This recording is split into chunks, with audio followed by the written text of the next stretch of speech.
Well, good morning and welcome to another edition of Mark's Inspiration. Decided to go live this morning just for a few minutes. I know sometimes when I go live I end up talking too long. I have to get to work this morning. We have a little work to do for this previous client. It rained us out on the outside, so we'll be working on the inside today. I like this weather. Well, the reason I'm talking about travel today is because, that's the topic, travel. And welcome to my 1,419 subscribers. I said 1,420 yesterday, but I think I could have been wrong. Or maybe I lost one, but we'll gain that one back, okay? Smash that like button, subscribe, check out my 2 books on Amazon, Coming Back Home, The True Adventure of Mark Daniels, and The Power Is Within. And you're watching this on YouTube, so hit that like button again.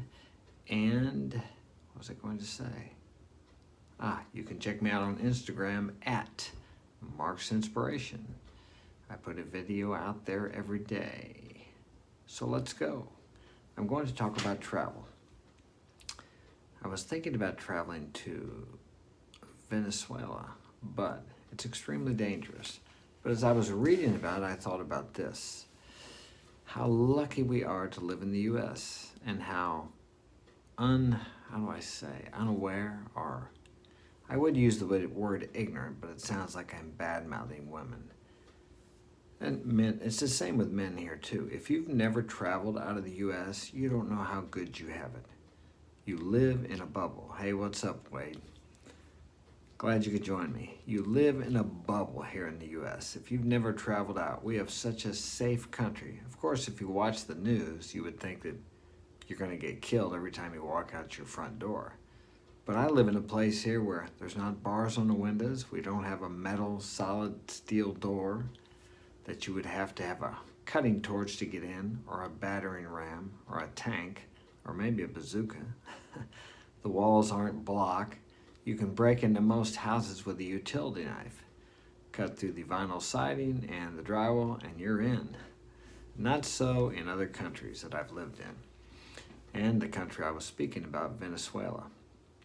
Now, as you guys know, most of you, some of you, maybe not all of you, the economy crashed in Venezuela, 10 years ago? 15, 5, I don't know what it was. And now they don't spend their money like we do. They have to weigh their money because it's so worthless. I think they flooded the markets with money at one time. And sounds familiar, doesn't it? I think we had that happen up here. Anyway, the inflation is so terrible, it's like the whole country is in shambles and has been for years.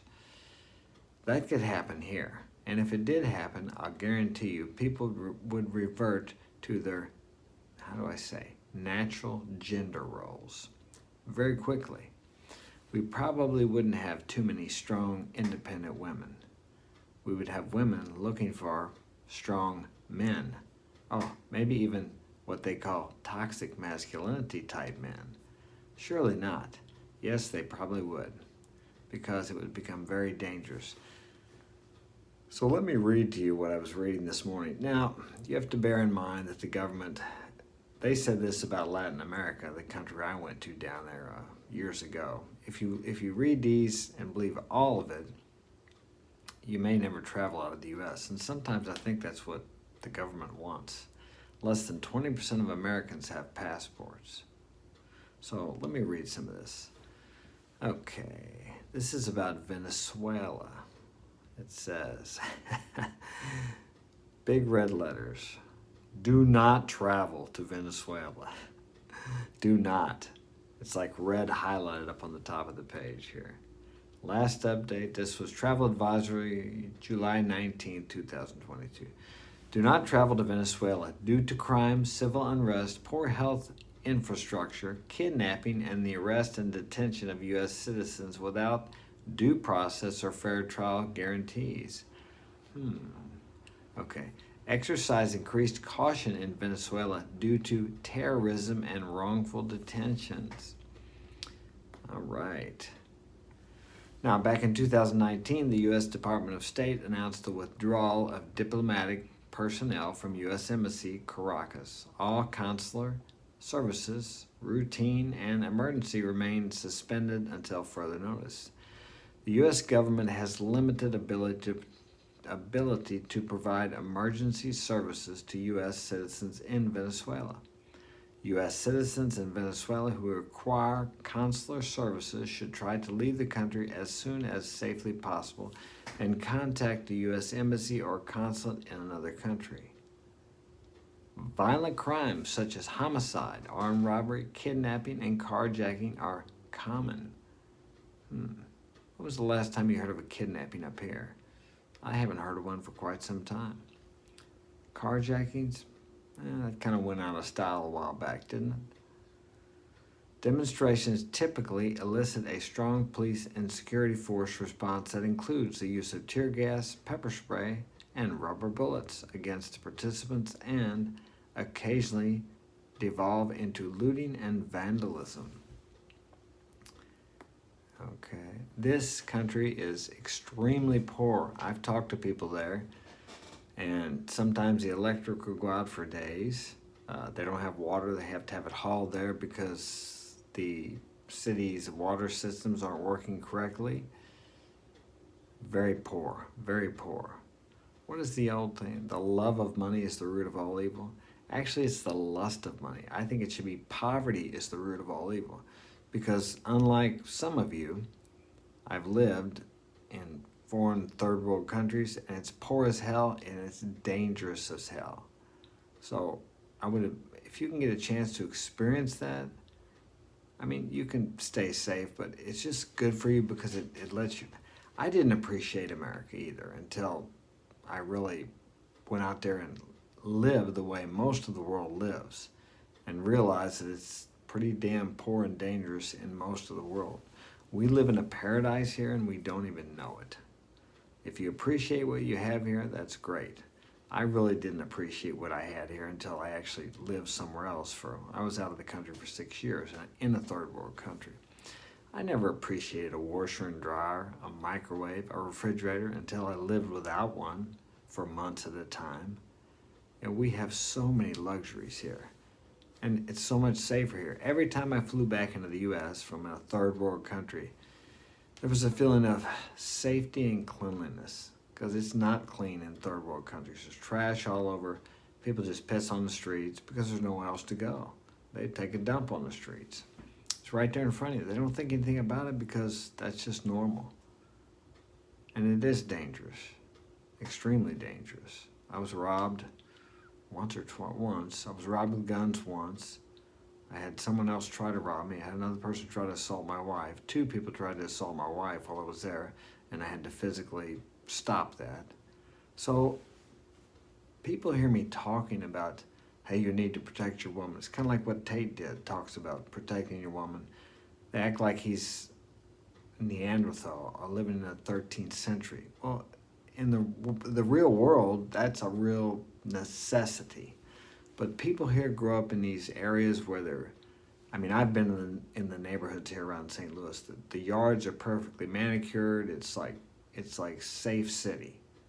And that's great. That's wonderful. I'm glad we have such safety here in the States. As we know, there are places here in the States, in the cities at night, and maybe during the day where it's very dangerous. But the point is, when you go to these other countries, it's not just a certain area. It's usually the whole country. You're a target when you're out there, especially if you're a gringo, because they think you're rich. And compared to them, you are rich.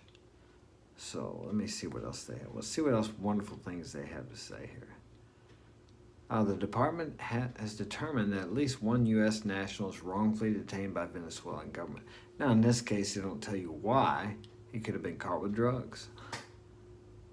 Regimen-aligned security forces have determined U.S. citizens have detained U.S. citizens for long periods. The Maduro regimen does not notify the U.S. government of detention of U.S. citizens, and the U.S. government is not granted access to those citizens. Excuse me. Colombian terrorist groups such as the National Liberation Army, and I've been to Colombia several times, never had any problems there, but all the Venezuelans are going to Colombia. Now, if you went to live in Colombia, you would realize that that's poor as hell, too. And these people are coming from Venezuela to Colombia because it's not as poor as Venezuela. The economy has crashed. How many strong, independent women do you think there are bragging about how strong and independent they are? I guarantee you the value of life. When I lived in Latin America, if a woman got killed, nobody cared. Unless she was an official or somebody very important, they didn't investigate. The police are corrupt too, and the same as Venezuela. Let me see. Let's find some more wonderful things that they talk about. Oh, let me see. Here's the precautions. Be aware of your surroundings. I agree with that. Stay alert in locations frequented by international visitors. Do not travel between cities after dark. Yeah, don't pull over for the police either. What time is it here? Okay. Avoid travel between Simon Bolivar International Airport and Caracas at night. Do not take unregulated taxis. Yeah, it tells you not to take a taxi from the airport. Avoid demonstrations. Monitor local media for breaking events and be prepared to adjust your plans. Yeah, in case you gotta escape. Make contingency plans to leave the country. Have evacuation plans that do not rely on U.S. government assistance. Keep travel documents up to date and easily accessible. They have more. I'll try to find some of the more exciting ones. A proof of life protocol with your loved ones. So if you're taken hostage, your loved ones know specific questions and answers to ask the hostage takers to be sure that you are. Hey, how you doing? Glad you could join me, Men's Daily Advice. All right. Talking about traveling out of the country, specifically to Venezuela, which I don't think, I've been to some dangerous places, but I don't think I would go there. It's really, the economy has crashed there, and it's a disaster. I personally know people there, and I talk to them, and it's a shit show. Let me see. Be prepared for high risk of indefinite arbitrary detention and suspicious charges without consular advice.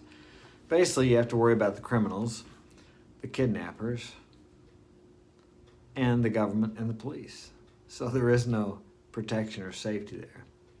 Now, if you're a Venezuelan, you'll blend right in, but I'm not, and probably you're not if you're watching this, so I would not, and I'm not afraid to travel to too many places in the world, but I would not travel there without bodyguards. And yeah, you can hire bodyguards in places like that for, shoot, $50 a day, probably, or 100 maybe. Support. Or a travel video back in the day with you in a white shirt. Oh, well, thanks. I'm glad you liked it. I'm glad you got some value out of it. Anyway, I'm just thinking about traveling here in August. I'm considering going to Miami to meet up with John from Modern Life Dating and some of the guys. And I thought I may jump from there and go to Colombia. I met this chick online from Venezuela, and I was thinking about meeting her, but she's going to have to take a bus to Colombia because there's no way in hell I'm going to Venezuela. And I know other girls in Colombia, so if she didn't show up, because, you know, people flake. These foreigners don't flake as much as the American girls, though. Thailand. You know, I'd really love to go to Thailand, but the flight is so damn long. I mean, I flew to Europe, and I thought that was quite a long flight, 12 hours once you leave the connecting flight from the U.S. But I've heard the women over there are really, they treat you like a god, so I don't know. I have a friend of mine that used to go to Thailand, but he would go over there like once a year for 2 weeks and get 2 or 3 girls and just shack up with them. I don't know. I may go over there someday, but I just don't like the idea of flying on a plane that long. So, we'll see. But I like going down south because I can get down there in, I don't know, 8 hours. The quickest flight I can get, I can go to Colombia, Aruba, the Caribbean, Mexico, or the I'm not much for the Bahamas. I've been there twice. 20 hours, yeah. That's long, but it's worth it. Yeah, 20 hours? That wouldn't be bad. I guess you could go, now is that the flight that goes from goes to LA or somewhere out west and then goes that way. Is that the way it is? I don't know. Yeah, I guess I was thinking, is the Philippines farther? I'm not sure. But I thought about going to the Philippines or Thailand sometime. I really want to go back to the Ukraine. I went there about 5 years ago, and they were having fighting then, but not like it is now. They were fighting in the east over in Krima. Okay, but I was in Kiev, and they had fought there, but everything was cool there. I would really love to go back over there. That was about 5 years ago I was there. But I've never been with a Ukrainian woman. I met several over there and had lunch with them and talked to them, but I didn't do anything with any of them. I wasn't really interested at that time. I was still raising my kids, but I just wanted to go there and just check the place out. But now that's out of the picture, because if you want to meet some chick from Ukraine, she's going to have to take a bus to Poland. I've heard of that place. Yeah, I've heard of that city, Pattaya, or however you pronounce it. But anyway, so right now I just like to go down south, because Latin America, South America, because I like the Spanish girls because they're really passionate, and I like the weather down there. Now, when I went to the Ukraine, it was really cold, but I had a good time, but I didn't like being cold. But when I went to Europe at Paris, it was cold as hell too. It was in the wintertime, but it was all right. It was a good time. Never been to Brazil. Thought about going to Sao Paulo. I can't even say it. I speak Spanish, but I don't know how to say that word. Yeah, I wouldn't mind going there, but that's a little bit of a flight too.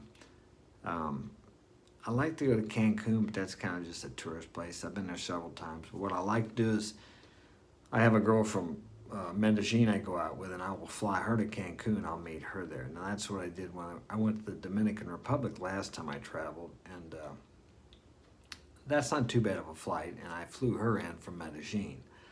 I had never been there before. That was pretty cool, Punta Cana. I really liked that. The weather was nice. Had a good time. Rio. I'd like to go. I've often thought about going there. I would like to go to, what is that, Machu Picchu in Peru, South America.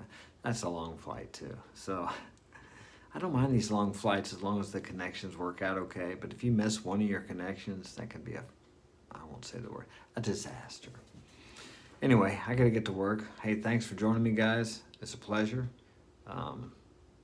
I hope to plan on being traveling at the end of the month. And Costa Rica, never been there either, but I think you can go there without a passport, can't you? Or is that Puerto Rico? I got a passport, but actually I don't have a passport now because I had to renew mine because it expires in February. And you can't travel to some of these countries if your passport expires within 6 months of arrival at the country. So anyway, take care, Wade. And dang, I forgot who the other guy was. But anyway, thanks for joining me, guys. I'll catch you later. Take care.